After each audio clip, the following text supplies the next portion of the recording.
So now please welcome Sam Solberg and Dick and Kathy Rewalt as our speakers for tonight.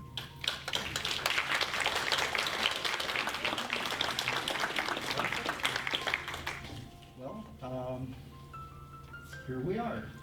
We're here to talk about David Monroe. And these are the folks we're involved with.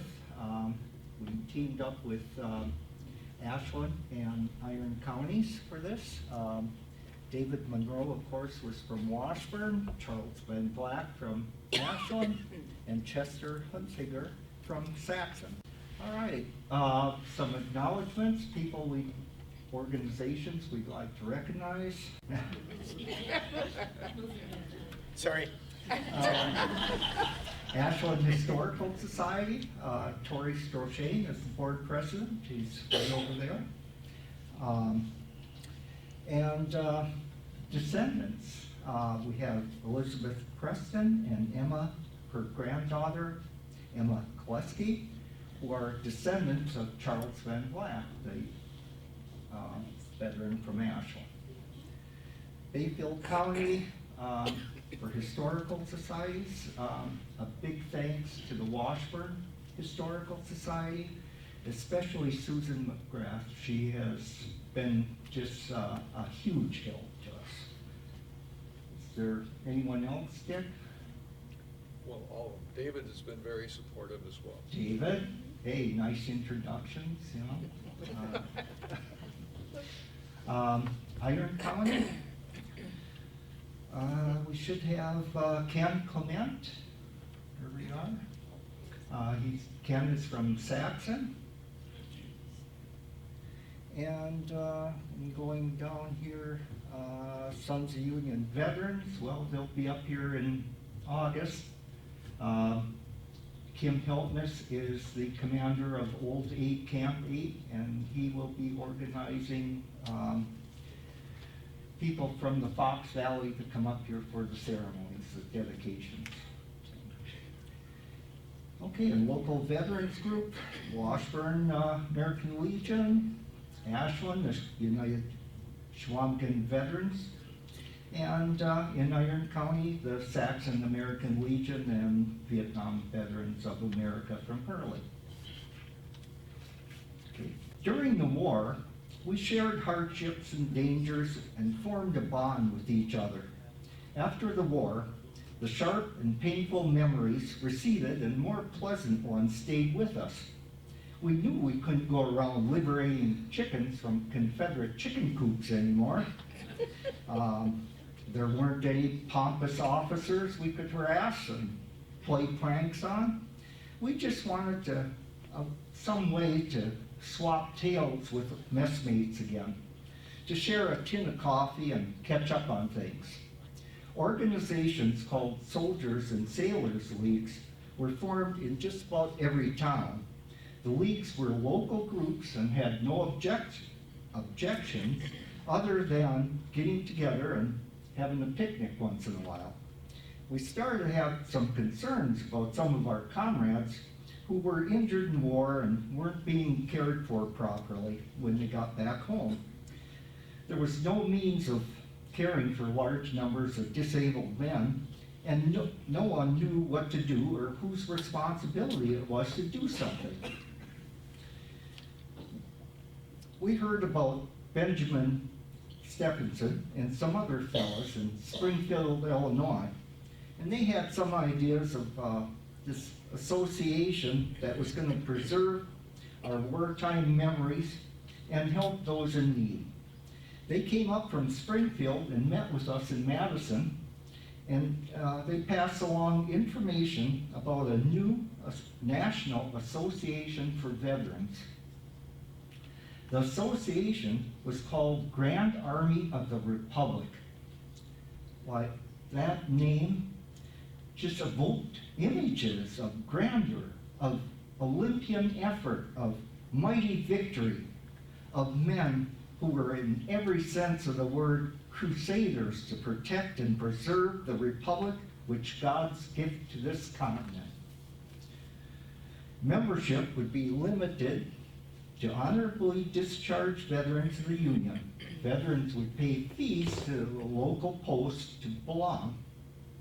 On June 7th, 1866, officers were elected and installed at a convention in Madison, and the Wisconsin Department of the Grand Army of the Republic came into being. As it happened, it was the first state department in the nation. You would have thought Illinois would have been, being it came out of Springfield, but hey, Wisconsin's always one step of Illinois anyway. Illinois was busy organizing local posts and didn't make the Department of Illinois official until they had a convention on July 22nd, 1866. While Wisconsin was the first to embrace the GAR, there were other states not far behind. Iowa was chartered on July 12th, Minnesota on August 1st, Indiana on August 20th. Well, it spread like wildfire across the nation. Within each of these developing state departments, creation and acceptance of local posts moved rapidly ahead. Wisconsin's veterans responded enthusiastically, and local soldiers and sailors leagues around the state became posts under the new Grand Army. The Moses H. Hull post number 254 was a JR post in Washburn. It was chartered in 1895 and closed 5 years later in 1900. Most of the members transferred to the Burnside post number 249 in Bayfield. The Hull post number 254 did, however, have a claim to fame. Its commander in 1898 was Hosea Rood, a school principal in Washburn at the time. Rood became a patriotic instructor for the Department of Wisconsin and unquestionably the most influential man in the state Grand Army in the 20th century. Moses H. Hull, the namesake of post number 254, was a soldier from Greenbush in Sheboygan County. He served throughout the war in Company K of the 20th Wisconsin Infantry. After the war, he moved to St. Croix County and then to Washburn in 1887. His brother-in-law was the editor of the local newspaper here. He died here in 1888 and was the first Civil War veteran buried in the Washburn Cemetery. As the boys grew old, the Department of Wisconsin sought ways to make the GAR more accessible to veterans. With this goal in mind, the department experimented with picket posts in which men could be members of the GAR even if they were a long ways from a post. Picket duty could bring back their wartime experience of being away from the main body, but bring every bit a part of that body back to them. Iron River was a picket post of Washburn Post 254. I gotta stop and think a minute. Gotta remember, let's see, as the story goes, in the spring of 1868, General John Logan was in command of the GAR. His adjutant general, N.P. Chipman, received a letter from a former private in the Union Army. The private was an immigrant who wrote to recall that in his native Germany, it was the custom of the people to assemble in the springtime and scatter flowers upon the graves of the dead, and suggested the Grand Army do the same in memory of the Union dead. Huh, good idea, said Chipman, who wrote a draft order and showed it to Logan. Great idea, said Logan. He polished up Chipman's draft and issued the order. General Order Number 11, Headquarters, Grand Army of the Republic, Washington, D.C. The 30th day of May, 1868, is hereby designated for the purpose of strewing with flowers or otherwise decorating the graves of comrades who died in defense of their country during the late rebellion, and whose bodies now lie in almost every city, village, and hamlet churchyard in the land. In this observance, no form or ceremony is prescribed, but posts and comrades will, in their own way, arrange such fitting services and testimonials of respect as circumstances may permit. By command of John A. Logan, Commander-in-Chief. Memorial Day was an immediate success and has been ever since. The Grand Army of the Republic perceived Memorial Day as a crowning accomplishment. Afterwards, General Logan often declared that the issuance of General Order Number 11 was the proudest achievement of his life. Well, something had to be done. The decade of the 1880s saw the emergence of the disability pension of Union veterans as a compelling political force.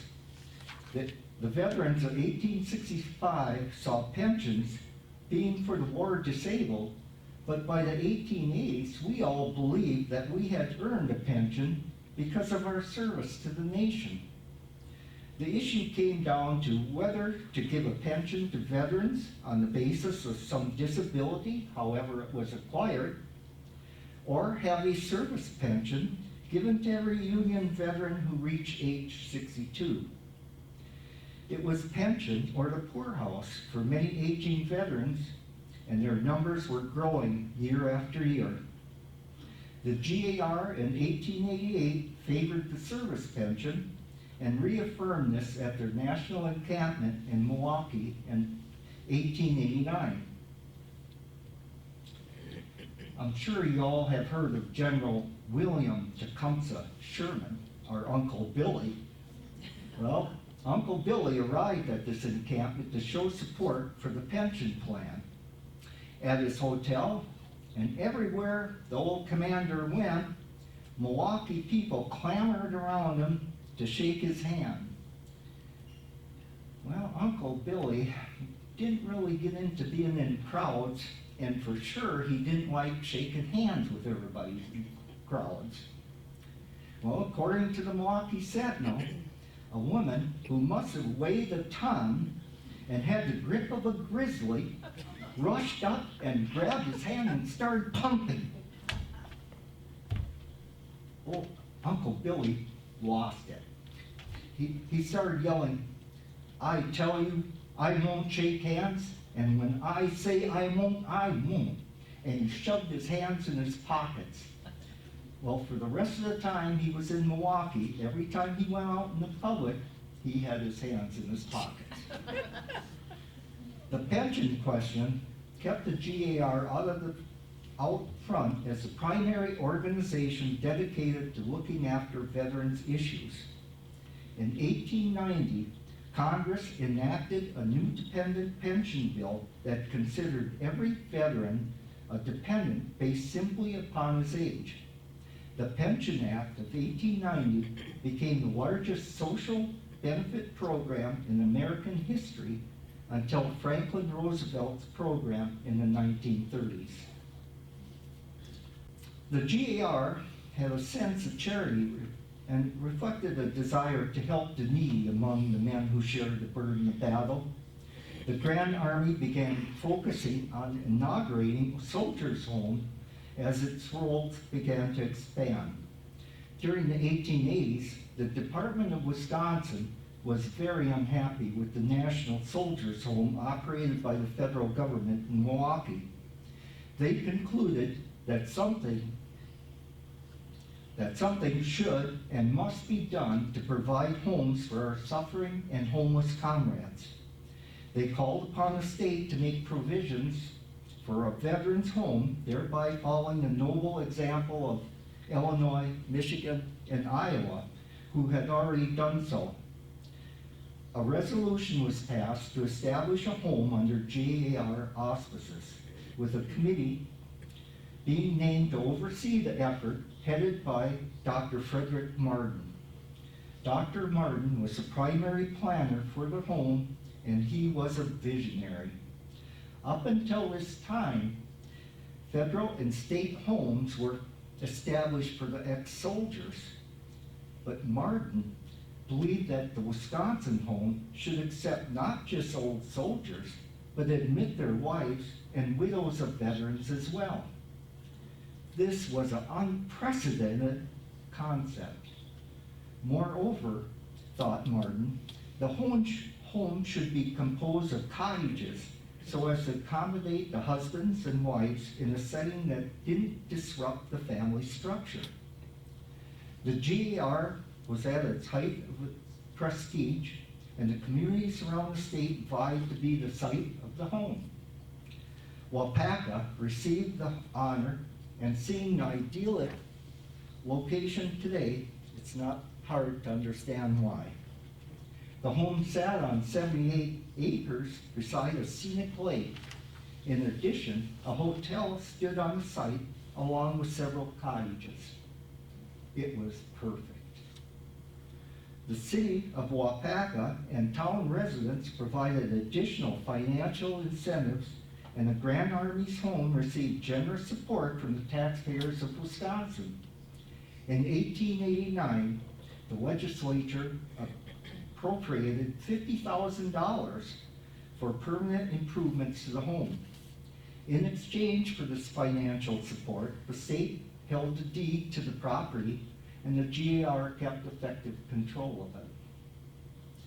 In 1920, the last Civil War veteran to be the home's commandant retired, and a non-Civil War veteran was put in charge.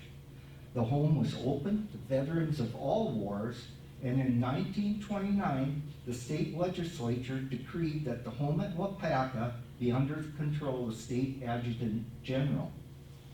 Thanks to the men of the GAR, there is a home where care can be provided to veterans who answered the nation's call.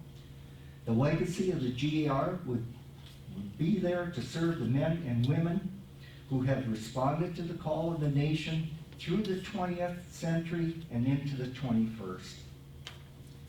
The presence of the GAR permeated the society of 19th and early 20th century Wisconsin. The GAR post was a part of the community and represented a quality of life in the community. As members died off, so did the post. So very often, the post died right along with the last Civil War veteran in town.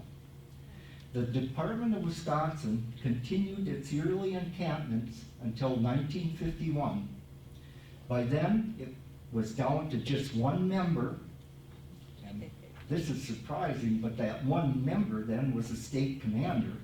His name was Lansing Wilcox. Wilcox moved to the Grand Army home at King from Cadott in 1950. On March 3rd, 1951, he celebrated his 105th birthday. He died on Saturday, September 30th. On that following Monday, Gil Stordock, Commandant of the home at King, conducted the Grand Army ritual for a Civil War veteran for the last time in Wisconsin. Wilcox was the last of some 90,000 Wisconsin men who answered patriotism's call in the 1860s. With his passing, the Grand Army of the Republic's Department of Wisconsin now belonged to the ages. We also have Elbert Wilson. Elbert Wilson was at the national level. He was a drummer in the 1st Minnesota Heavy Artillery. Eventually, he moved to Duluth. He lived to be 106, and when he died, that was the end of the National Grand Army of the Republic. The GAR held its decision not to extend the organization's life beyond the natural lives of the Civil War veterans. The comrades did want to perpetuate their ideals beyond life expectancy of its members. The mission to carry on the GAR ideals was handed over to the Sons of Union Veterans of the Civil War, the SUV. They had been formed in 1881 when the veterans knew that eventually they were going to have someone succeed them. When Wilson died in 1956, that's when everything got turned over to them. The last soldier project that we're here about tonight is a SUV project. It's to honor the last Union Civil War soldier buried in each county of each state. And in Bayfield County, that's David Monroe. So, I guess we can move on to intermission early, because you'll be getting a lot on David Monroe when we come back. Was there something else, Dick? Yeah.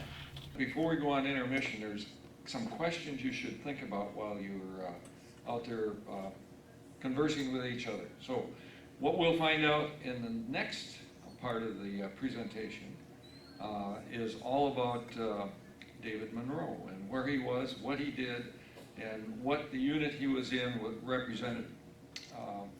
And along the way, you'll find the answer to some of these questions and much more. So you need to think about who the Democratic challenger to Lincoln was in the presidential election of 1864. You also need to think about who led the ill-fated rebel charge that lost the battle at Gettysburg. And then what were the rebel commanders doing as the Union charged and overwhelmed the defenders of the last rail line going into Richmond? You're going to find out all these answers, but if you know beforehand, I'm going to ask you, okay? All right. And next, we're going to go to the next slide, the intermission slide, which will be up all the while. And you need to tell me which Confederate city is burning. Okay, so there's a little bit of choreography that goes along with the last half of the presentation. We're going to read various letters and articles that will support the story of David Monroe and his unit, the 20th New York Cavalry. He is kind of a pawn in a much larger game. And we discovered this after we started doing research on what he did and where he was. And so there is a fairly interesting story that goes along with his unit. And he was part of the unit, of course. The unit was quite fancy. There was 1,200 men in it. And they had a band. They had a 16-piece band.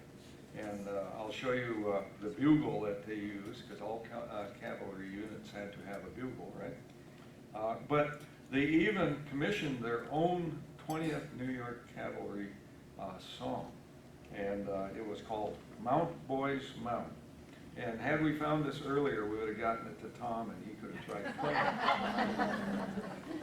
it. I'm going to read you the chorus. It's kind of an interesting chorus. Okay. The chorus goes like this. Then mount, boys, mount. Drive those rowels in the side. Let your sabers be flashing in the sun, for we will charge the rebel crew with our Yankee Doodle-Doo, and we'll drive them to kingdom come. Now that's just the chorus. There are 1, 2, 3, there's 4 stanzas. So, you had to be styling back in those days. All right.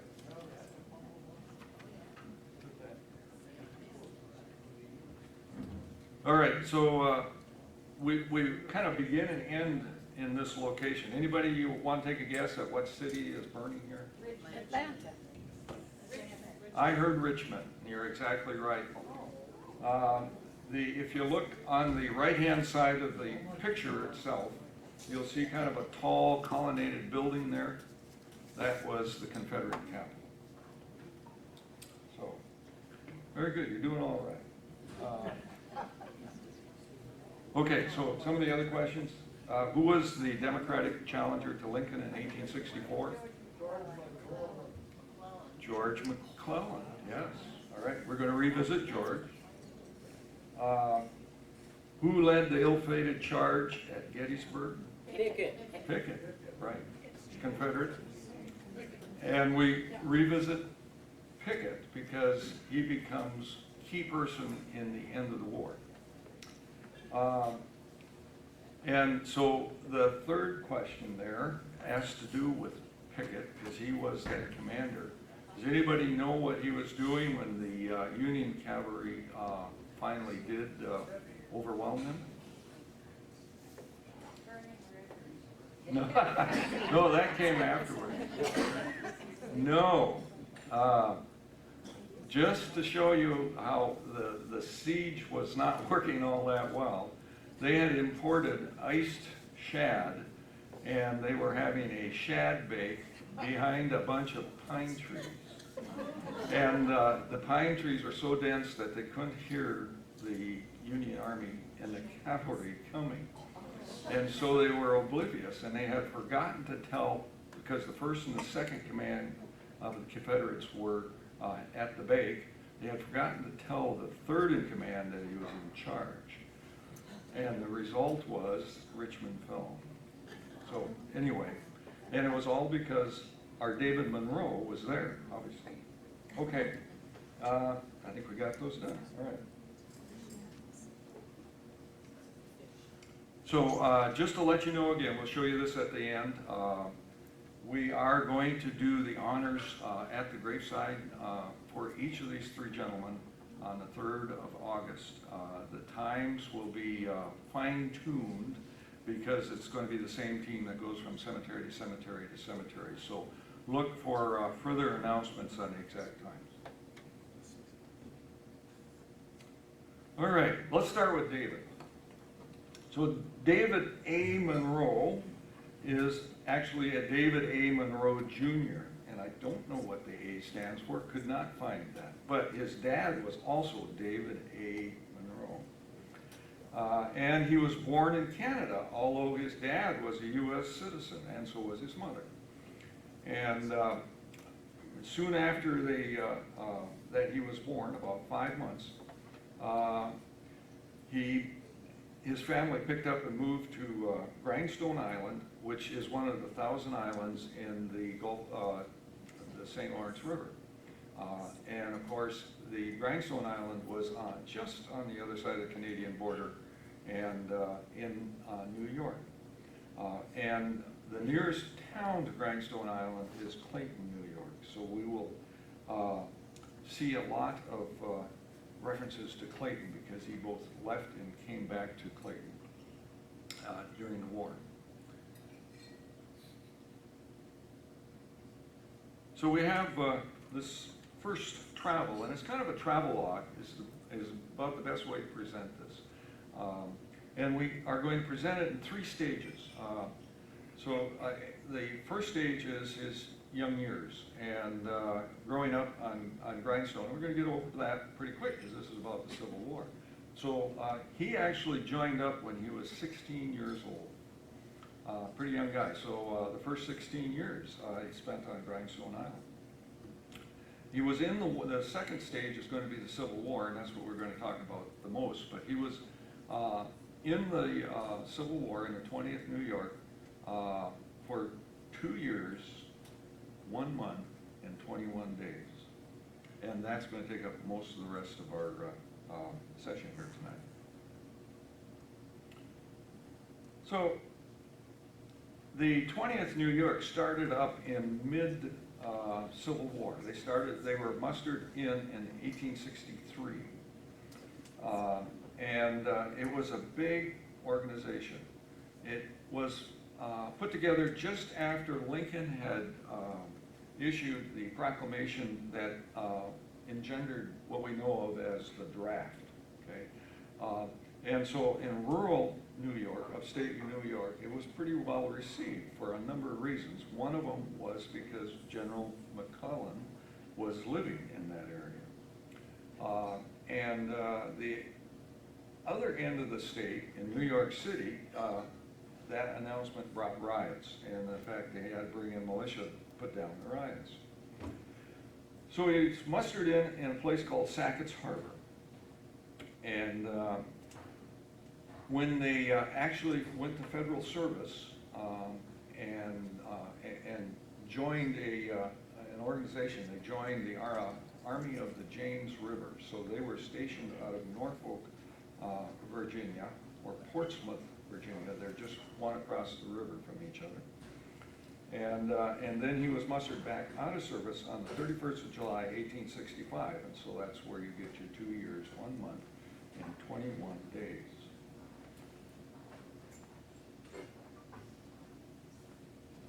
So our next travelogue is, you go from Clayton to Sackett's Harbor. It's not very far. The 20th New York were mustered in from men that came from the various towns around Sackett Harbor. And it was a good place to start from.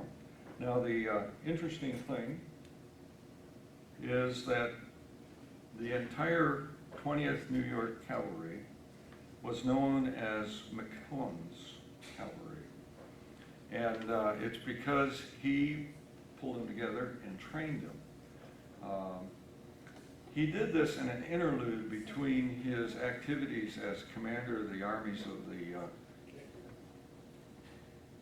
can everybody hear me? Yeah. Okay.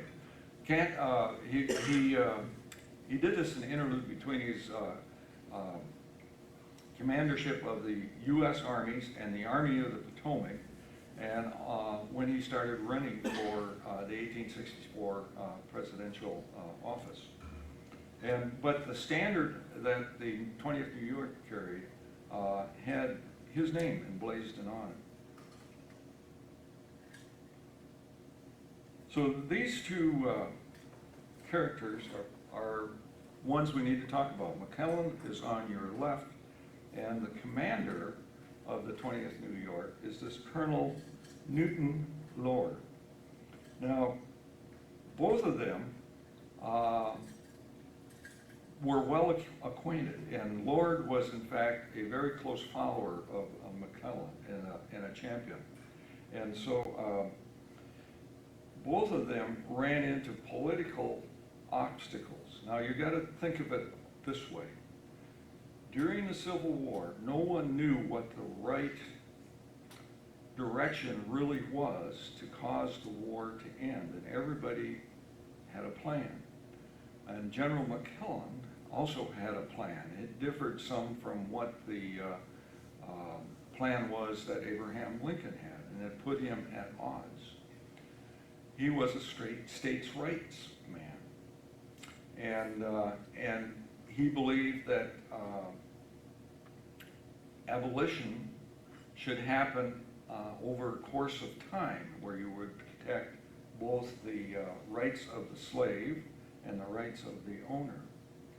You can see that perhaps these philosophies clashed with where Lincoln was, where he was trying to keep the abolitionists in his camp. And so McClellan was known as Little Mac and also Little Napoleon. He had a very self-centered personality, and he believed that his ideas were righteously the best.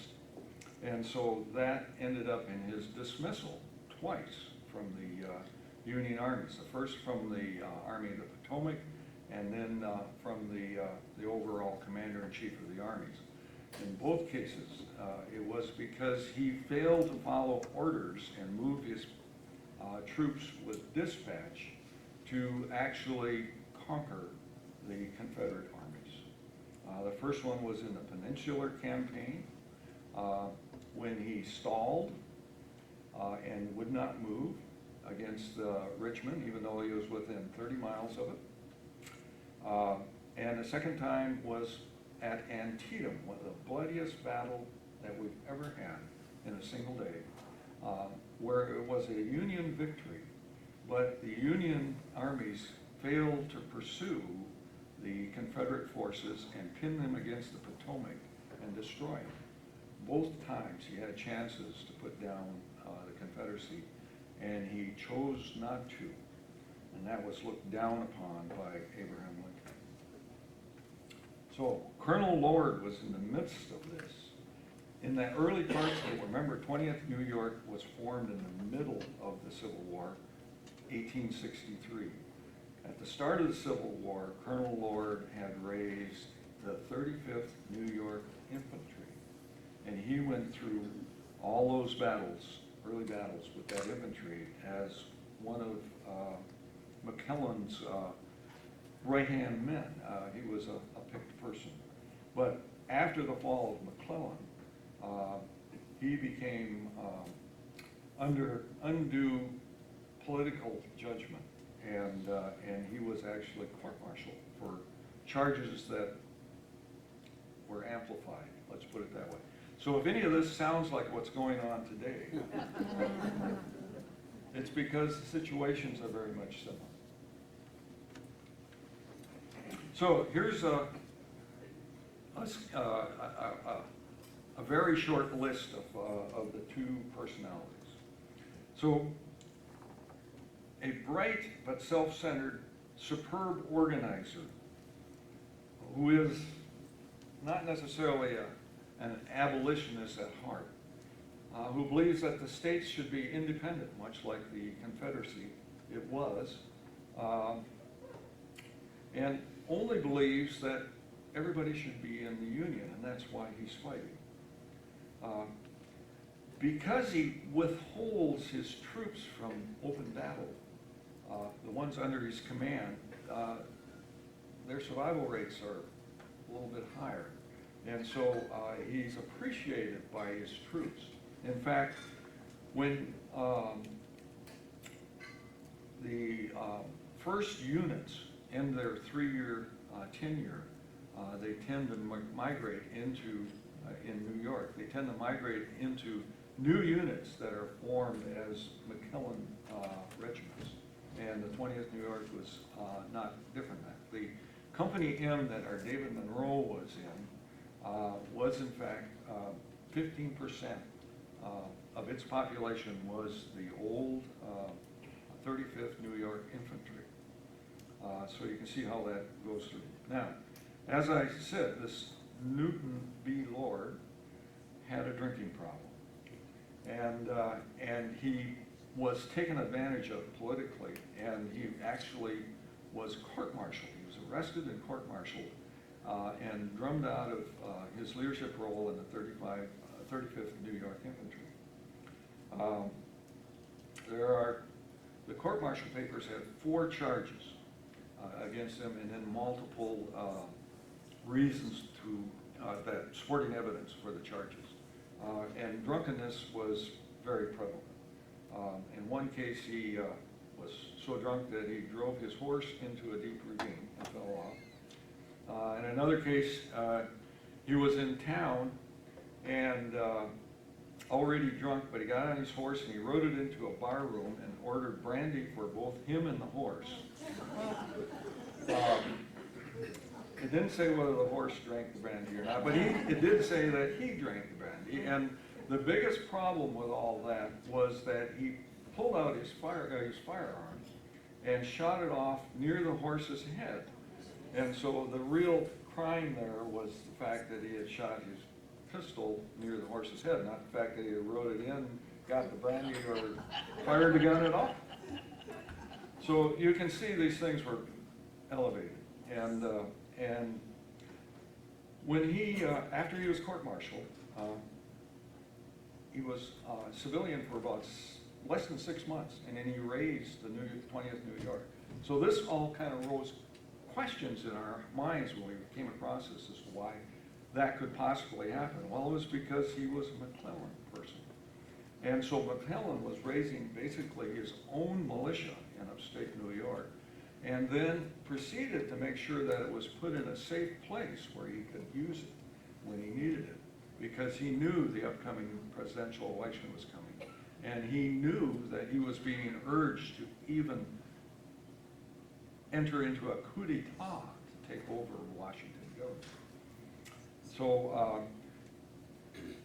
our Newton B. Lord then is a person who is operating not necessarily for the general that he is, who is commanding him, but he is operating for our George B. Mcclellan. And thus, that's why he is part of the Mcclellan Cavalry. Okay, now, I mentioned that they had a band, and every cavalry corps had to have a bugle. And the bugle here on the right is their bugle. Now, if you've ever seen a bugle, it has no keys, but this one had lots. Okay.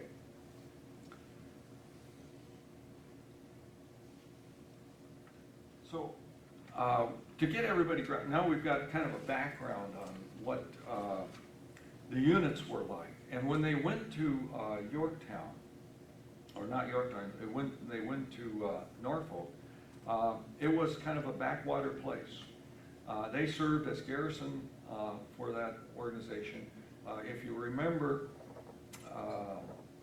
in 1862, the Battle of the Monitor and the Merrimack, that was in Hampton Roads. This is where we're talking about, and we'll see a map here shortly. And it was fought to a draw, but in the end, the South had to withdraw. The Merrimack, the SS Virginia, was actually sunk or scuttled, and the Union Army occupied for since even before the war, the Fort Monroe, which was that right there at Hampton Roads, and so it became a base for Union operations in Virginia, and this is where they went. So they were defensive organization, a cavalry unit, and defensive organization. You wonder why that would be. Well, it's because they were being held in reserve. Okay. So David, a 16-year-old private, had all this swirling around him, and it was fairly poignant as to what he did during his service. And so there were a number of battles that they were and they entered into, but they were just skirmishes, nothing major. The only thing that we can say is that this unit, even though it was 1,200 men strong, only lost 5 people during their entire service in the Civil War. Now, most people assume that any regiment that goes in and is put into the front lines is going to lose, in this time frame, it's going to lose 25 to 30% of their people to battle casualties. So only 5 or 6 people to battle casualties. You see it either way. I think this one here says 6. But there was 125 people that were lost to disease in this organization. And so the list that you see up here is the list of skirmishes, basically, until you get past the 1864 presidential election. And then they're throwing in real battles because the election went poorly for McClellan. Lincoln won that election 212 electoral votes to 21 for McClellan. It was a landslide. So this unit's purpose as being McClellan's trained and right-hand organization then no longer was in effect, and so they were put into regular service in the Union Army. But let's hear from David here, and then we'll go take a look at some of the battles he was in. So this article that I'm about to read was published in the Washburn Times in 1934, and so that is 69 years after the end of the Civil War. So you got to realize that David had a pretty good mind, being able to remember as much as he can. Those 2 years, 1 month and 21 days, kind of stuck with him. Okay. He says, I will not attempt to describe any one battle, but I'll give you the life of a soldier as I saw it. I was born on January 15th, 1847. On July 10th, 1863, at the age of 16 and a half years, I enlisted in the 20th New York Cavalry. We were organized at Sackett's Harbor, New York, and went south sometime the following October. We went first to Washington and drew our horses, and then to Norfolk, Virginia, where we drew our arms and commenced to drill. As for food, we had meat, mostly bacon, which the boys called sow belly. We also had salted beef, which the boys called salt horse. We had coffee, sugar, hardtack, and some soft bread. My company was Company M.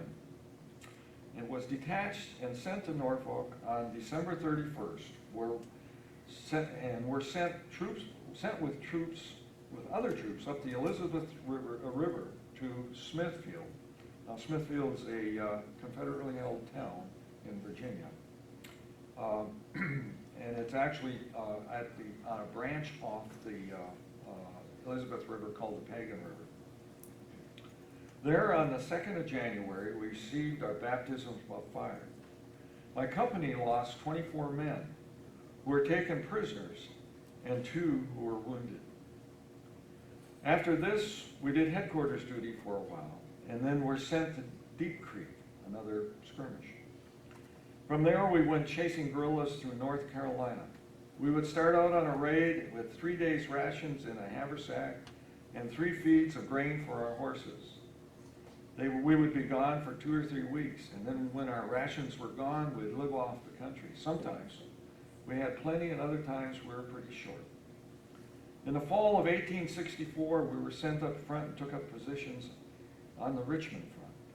Our picket line was along the Darby Road, and on our left, we were so close to the enemy that we could back and forth with them at night.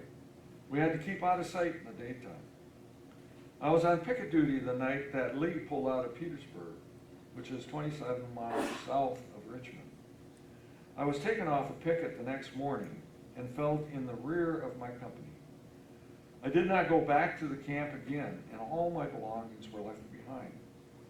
My regiment was first to enter Richmond, and Colonel D.M. Evans of my regiment, he was the second in command, was the provost marshal. The rebels fired off their guns on the breastworks as we came up, and then they fled. Their troops were Lee's rear guard. As they fled, they fired the railroad bridges and ran into the city, and it took all day to subdue those flames. That night, I, with others, patrolled the city all night. We went into camp at Camp Lee, and a few days we were sent out to McCainsville Road. There, our 1-year men were discharged. He was a 3-year man, but they had shorter term tenures as well. These men came to us in the fall before we were then ordered to Petersburg, and I was detailed to go in charge of a squad of men with 2 officers to canvass the surrounding country and find out what the needs of the people are in regard to food, seed, grain, horses, and farm implements. After we returned, we were sent to Manchester, Virginia, just across the river from Richmond. From there, I was sent with another squad of men to guard an ambulance train that was taking a lot of refugees back to their homes. When we returned, we mustered out, but remained there for another week before we started home.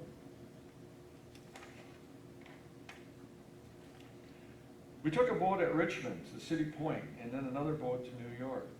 We went by boat again from New York to Albany and took a train to Watertown. From there, we walked back to Sackett Harbor, a distance of about 8 miles.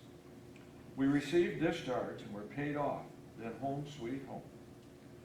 I do not know why I enlisted unless it was the salary, as we were paid the princely sum of $13 a month in 40-cent dollars.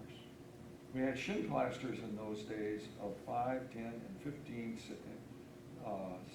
dollars and 25 cents, and postage stamps for pennies. So what he's talking about here is that they were paid in script, not coin. And in those days, the script wasn't worth as much as the coin. So, well, 40 cents on a dollar if you had a paper dollar.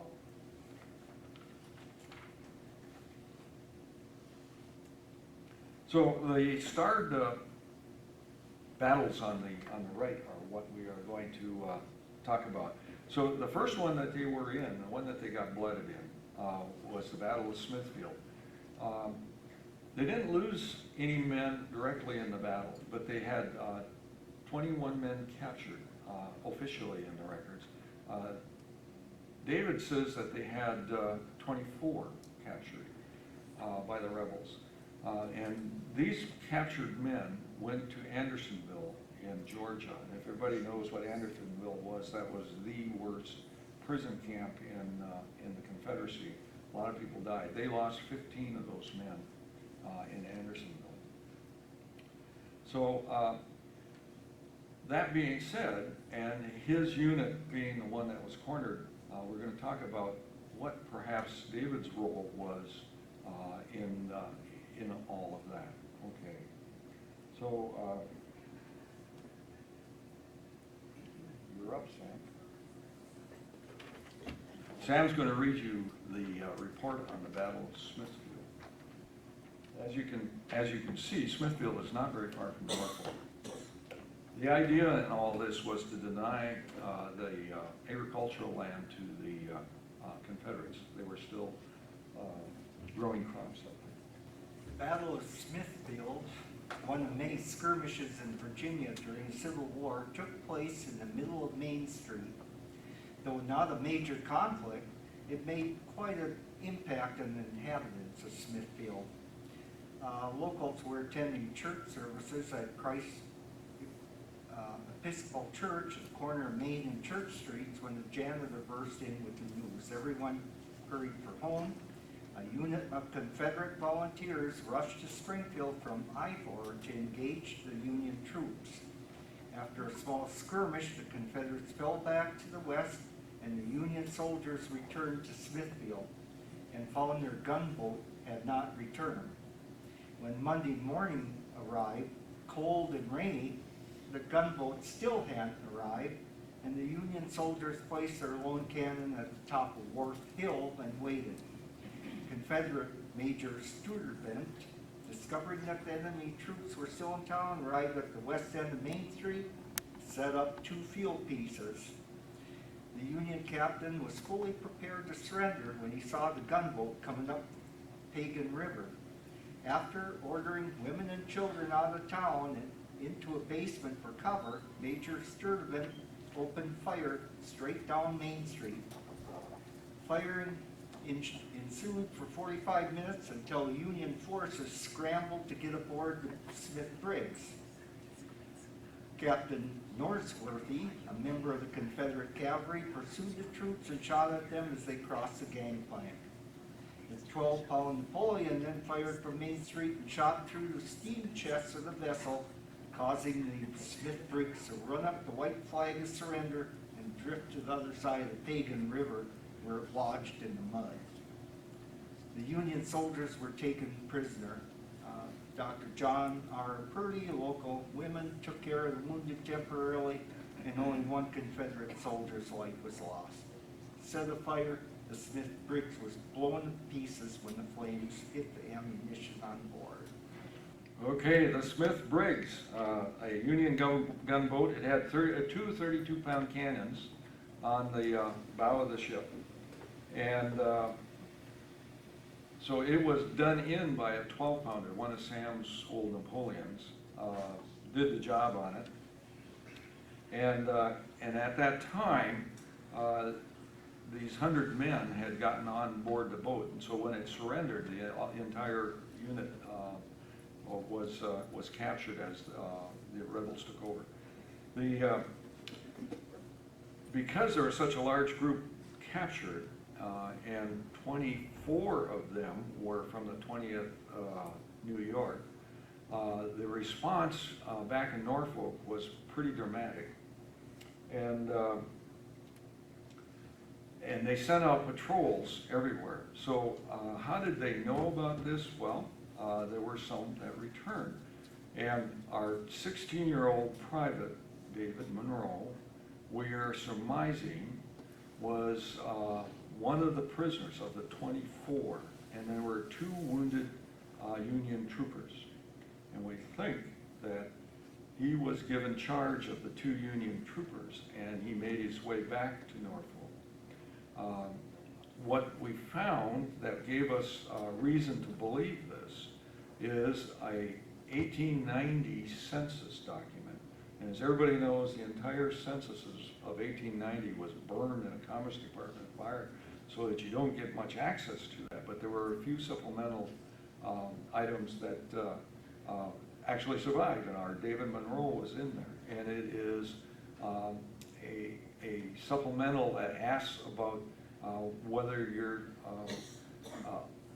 a Civil War veteran and if you had any injuries.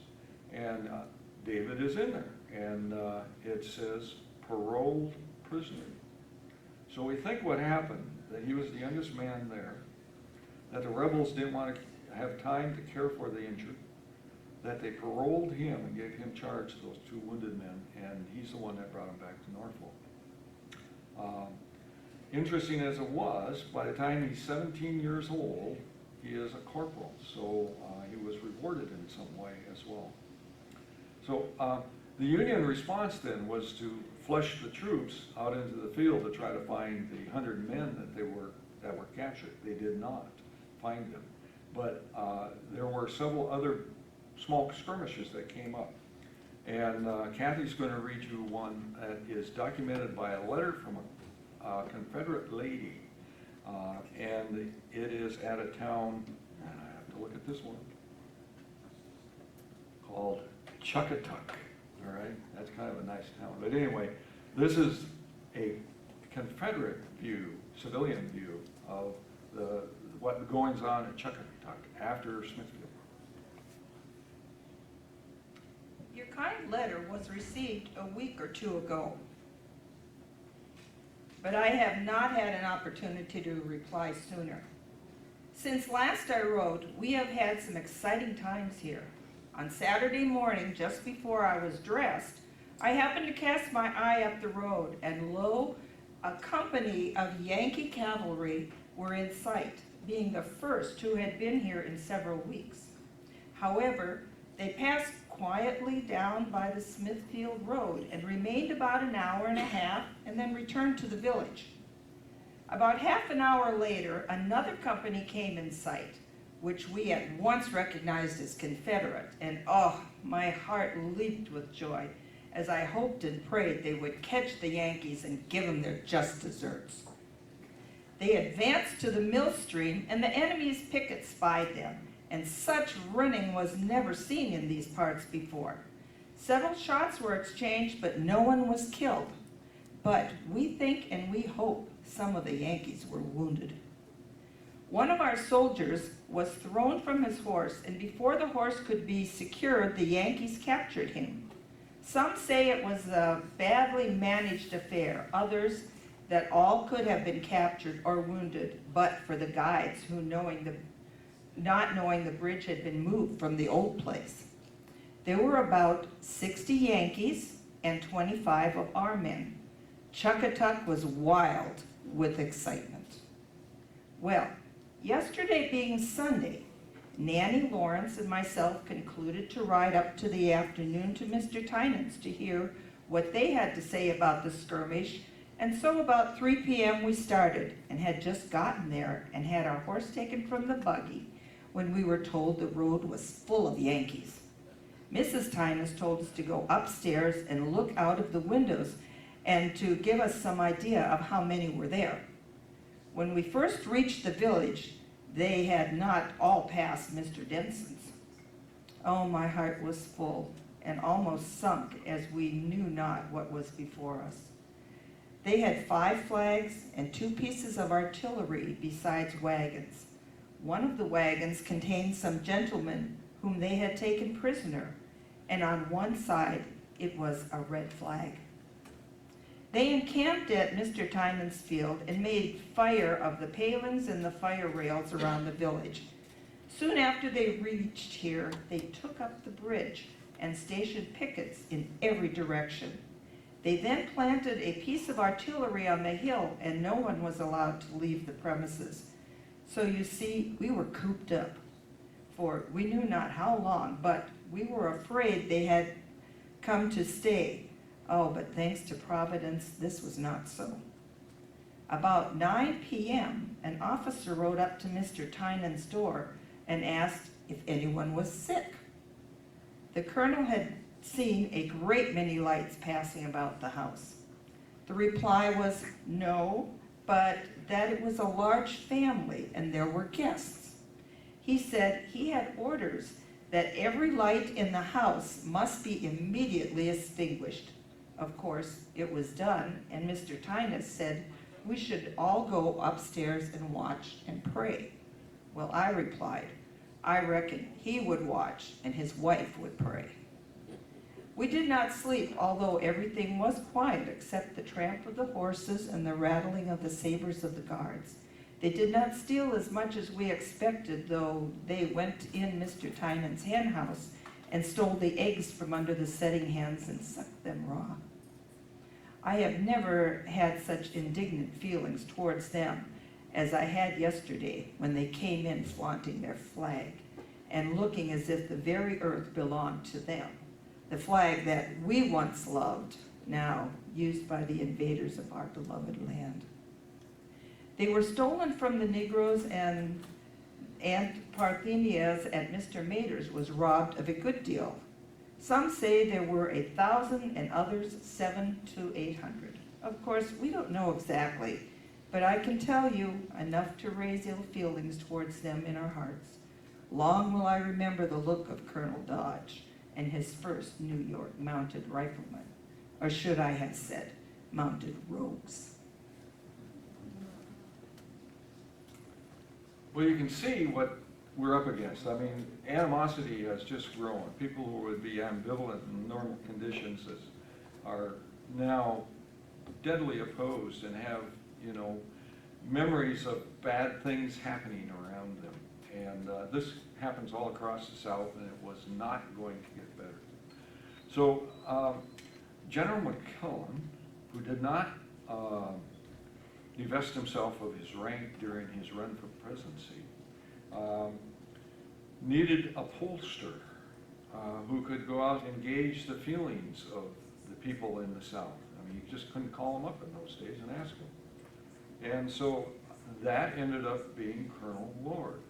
So under Union orders to do other things, like damage communications lines, Colonel Lord took the 20th New York into North Carolina for a two-part mission. And Sam is going to read us the results of that mission. Now, throughout 1864, the 20th New York set out on raiding missions in southern Virginia and North Carolina to destroy Confederate lines of supply and communication by tearing up railroads, burning bridges, and cutting telegraph wires. Carrying 5 days' rations, they had to forage for food on a longer mission. In the summer of 1864, Colonel Lord was delighted by the general reception in North Carolina, claiming there was a deep Union feeling among at least 3/5 of the people. Lord writes to Washington that he just conducted a raid into 6 counties in North Carolina and found that nearly 4/5 of the people who were left in the counties are desirous of a restoration of the Union upon the basis of states' rights. They have a secret political organization all over the state, which in its officers and arrangement bears a resemblance to the military. He goes on to note they will never make any movement so long as Mr. Lincoln is president. They will secede from the Southern Confederacy as soon as a conservative war candidate is elected by us. They prefer General McClellan on their platform, which in belief is a restoration of the Union, with as much of the institution of slavery reorganized as it is left by the war. Non-interference with the question of slavery by Congress. Each state to the left free to legislate for itself such institutions as it may desire. The federal government has the principles contained in the proclamation and acts of confiscation, emancipation, and outlawry, and an offer of amnesty and protection to all belligerents upon their laying down their arms. mission accomplished. They didn't tear up too many of the communications lines, and they weren't very aggressive at doing it. And so this information was passed back to the electoral campaign, and to the point where Mcclellan actually changed the platform of the Democratic Party so that it more suited the view that Colonel Lord had just given him. But the election did not go good for General McClellan. He lost, and so the next activity that we see our 20th New York cavalrymen doing is being thrown into the siege of Richmond, which was going on at the time. And of course, along with that is Petersburg. And the Union armies were larger than the Confederate armies. And so what Grant was doing was he kept continually extending the flanks of the siege, and the Confederates had to keep up with that. And the Confederates were running out of people. In fact, the Confederates were having a problem. Their men were standing about 5 feet apart in the battlements, and that wasn't quite enough to hold back a frontal charge. But Grant kept going around, and so in those days, you would end run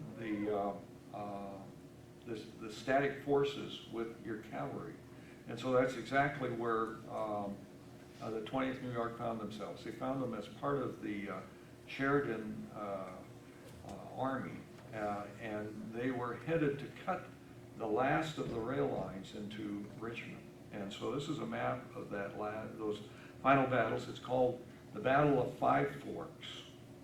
And if you look on the far left, you see a blue line that has got a real good squiggle in it. That is the line of march that Sheridan took with the cavalry units. And on that fateful day when General Pickett was enjoying shad that was baked and everybody else was fighting the war, they broke through, and they did capture Five Forks and went on to cut the rail line. And the rest is pretty much history. From that point, the 20th New York was detached and marched into Richmond. I think that was always the case because as McClellan's cavalry, they came along with the credentials of General McClellan and his rather conservative view of how he should treat the Southern people. And so that unit was probably more acceptable to the people in Richmond than anybody else. And it was 1,200 strong. It was full strength. So that happened, and they marched the band in the next day. So the 20th New York is the first one to move in. The second in command is Colonel Evans, is placed as the Provost Marshal, and his job is to maintain order. His job is to be basically the mayor of the city for the Confederates and commander of the occupation. So David Monroe spent his first 2 days, as he noted, putting out fires because the rebels had fired the warehouses and also burned all the bridges into town. And so they were busy, very busy. And there are the 20th New York Cavalry's horses tied to a picket fence and the burnt city of Richmond in the background. Well, we've heard the story after, the anticlimax of it all.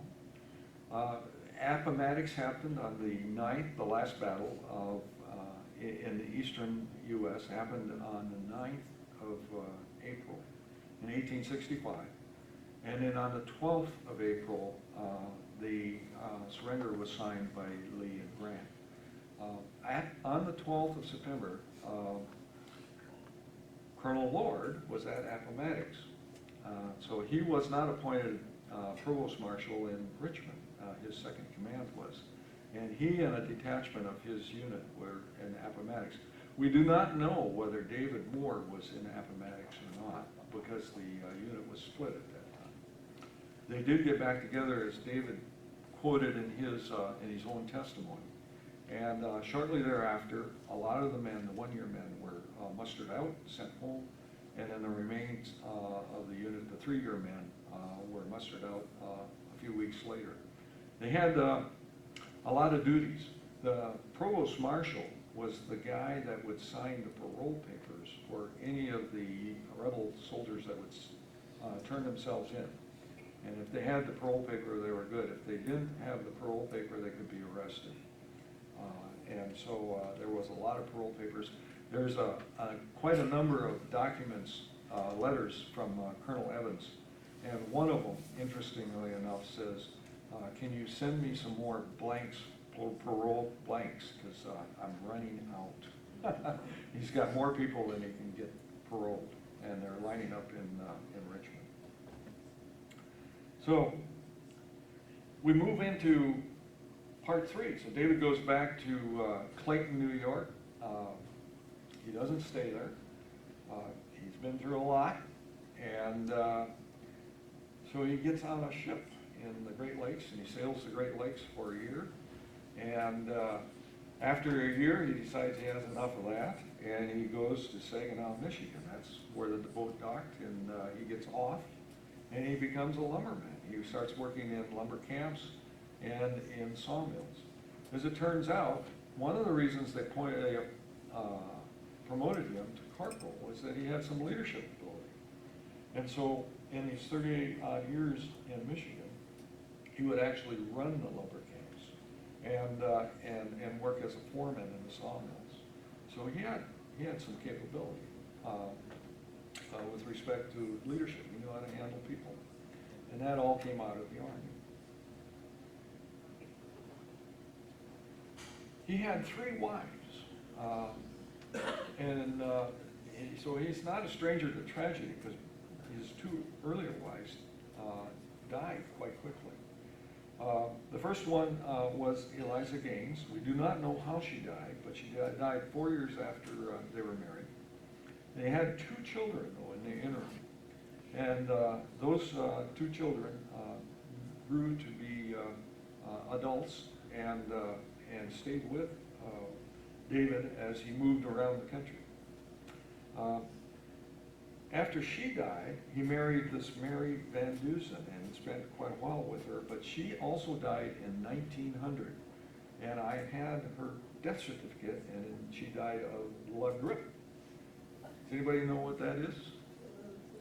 Flu, yes, she died of the flu. Of course, the big flu was in 1918, so this is 18 years before the big flu, but it still got her.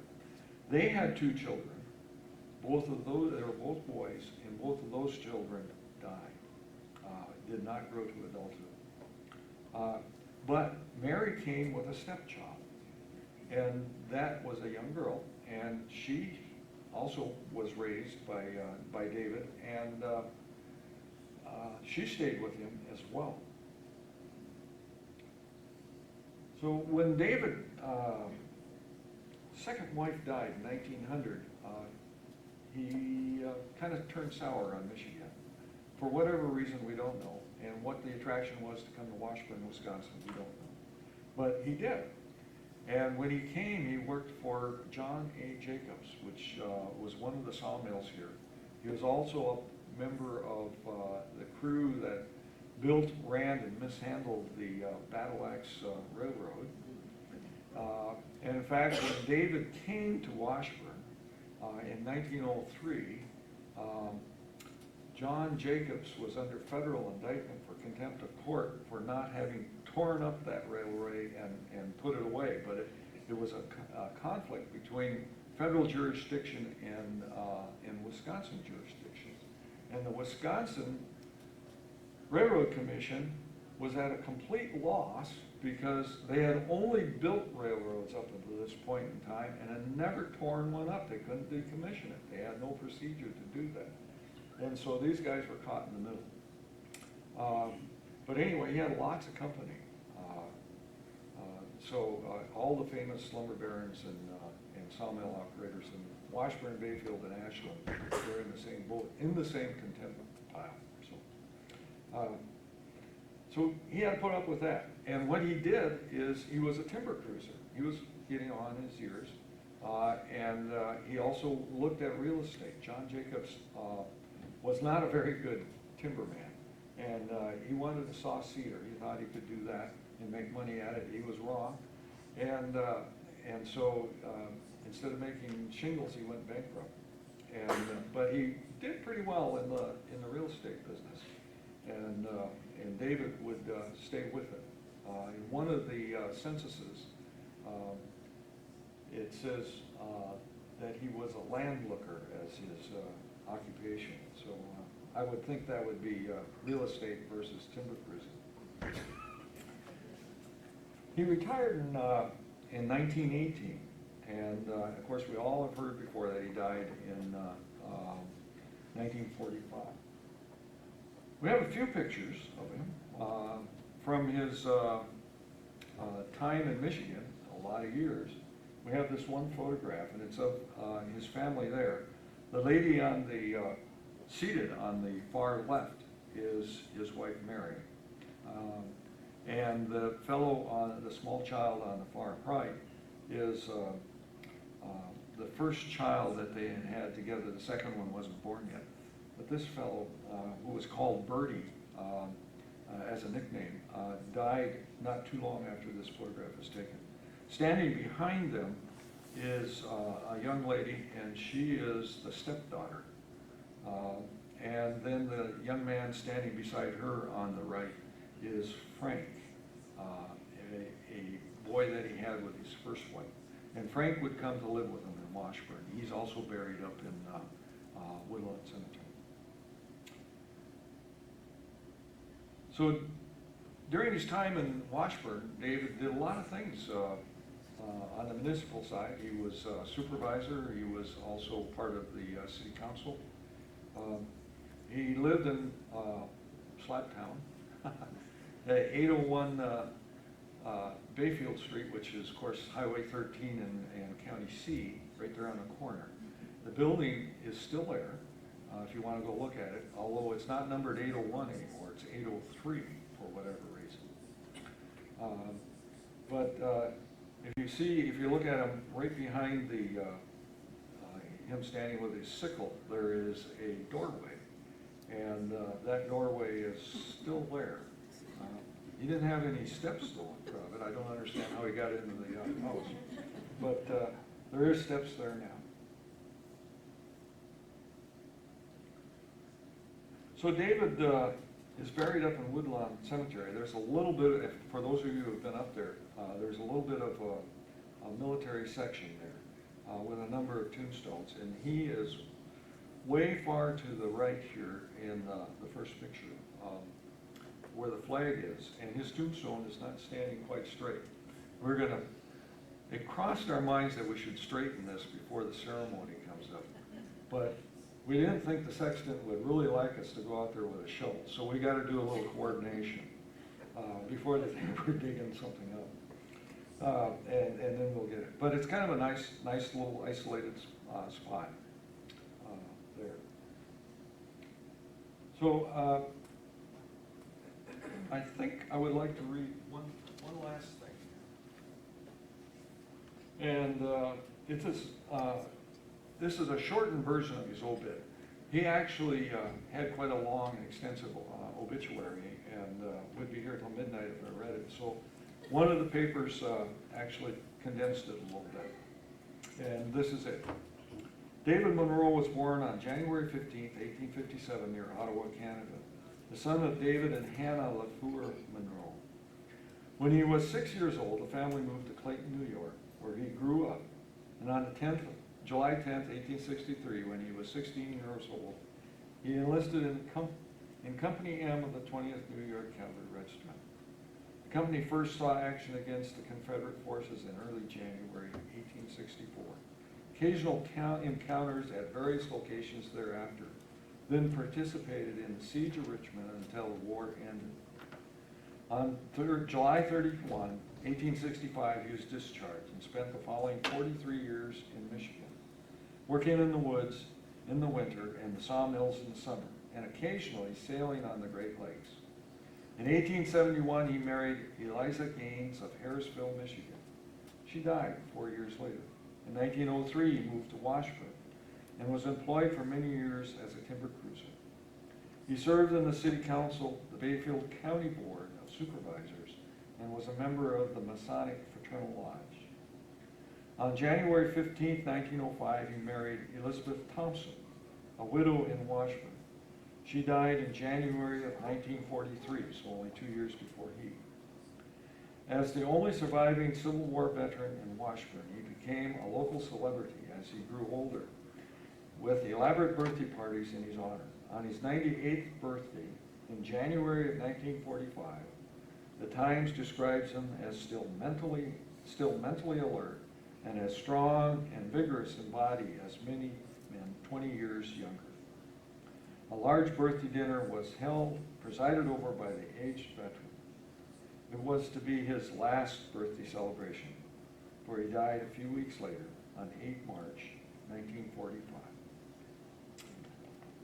David Monroe.